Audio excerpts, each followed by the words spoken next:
New tonight, the Spokane City Council is looking at ways to conserve water during the summer months. One idea on the table would limit how often you could water your lawn and fining people who don't follow the rules. But Councilman Michael Cathcart is proposing a different plan, as he explained to KREM 2's Kyle Simchuk, who joins us now in the newsroom. Well, instead of fining people, Cathcart wants to reward those who use less water by lowering their water bills. He wants to change the ordinance altogether, but he'll need to convince his fellow council members. This Monday, the Spokane City Council will vote on an ordinance designed to encourage citizens to conserve water during the hot summer months. The rules limit when and how often people are allowed to water their lawns and plants. Violators would see fines added to their utility bill.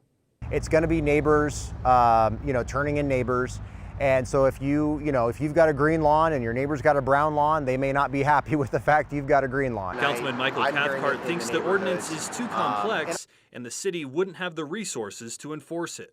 It gets to the point of being kind of draconian, and it's a misdemeanor level. I mean, it's almost criminal level, right? And so to call people criminals for watering their lawn is excessive and just not right. Cathcart has a different idea, rewarding people who use less water.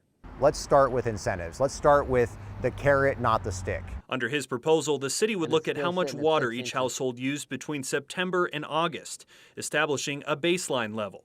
Each year after, if you use less water than your baseline, the city would reward you with a lower bill. You might be paying less per gallon than your neighbor.